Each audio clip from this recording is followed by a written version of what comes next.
ലഹരിവേട്ടയ്ക്കിടെ police ഉദ്യോഗസ്ഥനെ വെട്ടിപ്പരിക്കേൽപ്പിച്ച സംഭവത്തിൽ നായ്പാലം സ്വദേശി കാഞ്ഞിരവയൽ അർജാസിന്റെ അറസ്റ്റ് പോലീസ് രേഖപ്പെടുത്തിയിട്ടുണ്ട്. പ്രതിക്കെതിരെ വധശ്രമത്തിനാണ് കേസെടുത്തിരിക്കുന്നത്. പന്നിയങ്കര സ്റ്റേഷനിലെ ASI ബാബുവിനെയാണ് ഇയാൾ ആക്രമിച്ചത്.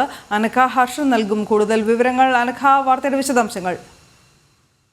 ദിവസമാണ് ലഹരി വിൽപ്പന സംഘത്തിലെ പ്രധാന കണ്ണിയായ പയ്യാനക്കൽ സ്വദേശിയായിട്ടുള്ള അർജാസിനെ പിടികൂടാൻ പന്നിയങ്കര സ്റ്റേഷനിലെ ASI ബാബു അടങ്ങുന്ന സംഘം ഈ കണ്ണഞ്ചേരി പ്രദേശത്തേക്ക് എത്തുന്നത്. ഈ സമയം പോലീസിനെ കണ്ട അർജാസ് കയ്യിലുണ്ടായിരുന്ന ഈ സിന്തറ്റിക് ലഹരി തൊട്ടടുത്ത ഓടയിലേക്ക് വലിച്ചെറിയുകയും പോലീസിനെ ആക്രമിക്കാൻ ശ്രമിക്കുകയും ചെയ്തിരുന്നു. ഇത് പോലീസ് തടയാൻ ശ്രമിച്ചു.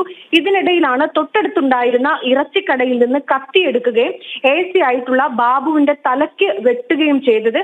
ഈ സമയത്ത് തൊട്ടടുത്തുണ്ടായിരുന്ന പോലീസുകാർ ഇടപെട്ടത് കൊണ്ട് മാത്രമാണ് ഈ ബാബു ASI ആയിട്ടുള്ള ബാബുവിന്റെ കഴുത്തിന് വെട്ടേൽക്കാതെ രക്ഷപ്പെട്ടത്. ഈ അക്രമം തടയാനെത്തിയ മറ്റു പോലീസുകാർക്കും കൈക്കും മറ്റുമൊക്കെ തന്നെ പരിക്കേൽക്കുന്ന സാഹചര്യം ഉണ്ടായിട്ടുണ്ട്. പിന്നീട് അതിസാഹസികമായാണ് പോലീസ് ഈ അർജാസ് എന്ന് പറയുന്ന പ്രതിയെ പിടികൂടുന്നതും പോലീസ് സ്റ്റേഷനിലേക്ക് എത്തിക്കുന്നതും. ഈ പ്രതിക്കെതിരെയാണ് ഇപ്പോൾ വധശ്രമത്തിനാണ് പോലീസ് ഇപ്പോൾ കേസെടുത്തിരിക്കുന്നത്. മാത്രമല്ല ഔദ്യോഗിക കൃത്യനിർവഹണം തടസ്സപ്പെടുത്തി എന്നുകൂടി ഈ FIR-ൽ ചേർത്തിട്ടുണ്ട്. ഈ പ്രതി മുൻപും ഇത്തരത്തിൽ പോലീസുകാരെ ആക്രമിച്ച കേസിൽ പ്രതിയായിട്ടുണ്ട്. ലഹരി വിൽപ്പന സംഘത്തിലെ പ്രധാന കണ്ണിയാണ് അർജാസ്.